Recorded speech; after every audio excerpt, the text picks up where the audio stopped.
आपल्या सोर्समधून माहिती घ्या की पिढी कशी सुधारणार. हे तरुण आणि ज्याने आत्महत्या केली ती सगळे तरुण वर्गाने आत्महत्या केली.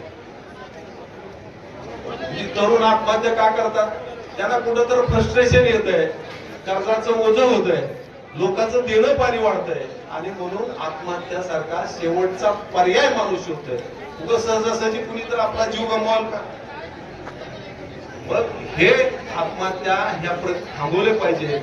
ही हात तर कामाला लागले पाहिजे, आपलं डोकं त्याचं कामाला लागलं पाहिजे. या दृष्टीनं प्रशासनानं खरंच इथं या भागामध्ये या पाडोळी परिसरामध्ये काम करण्याची गरज आहे. विशेषतः या गावामध्ये 2 वर्षात 18 का 19 तरुणांनी आत्महत्या केली. एका महिलेनं सुद्धा फाशी घेऊन गेली. हे विदारक चित्र या भागातलं आहे. हे म्हणजे अभिमानानं सांगण्यासाठी नाही आमच्या गावात 18 लोकांनी गेले. म्हणजे आम्हाला तोंडाला काळं लावून सांगायची वेळ आली की लोकांनी 18 लोकांनी आत्महत्या केली. आणि या परिसरातलं सगळ्यात विकसित गाव आहे. या भागात या पाडोळीला मोठे दोन दूध संघ आहेत, मोठा दूध संघ आहे, कारखाने आहेत, शुगर म्हणजे जॅगरी पावडरचे प्लांट आहेत.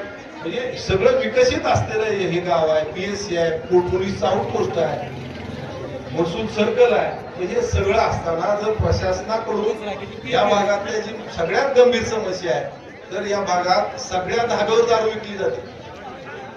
आता अपवादात्मक कोणाच्या एखाद्या विकली जात नसेल मला माहित नाही, पण सर्रास सगळ्या धाब्यावर दारू विकली जाते.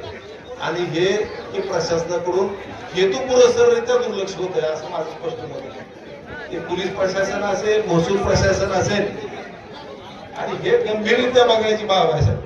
ह्याच्यात साहेब आपण म्हणजे पोलीसला SP ला एखादं पत्र देऊन बोला किंवा व्यक्तिगत फोन सांगून बोला की ही विदारक चित्र या भागातलं आहे.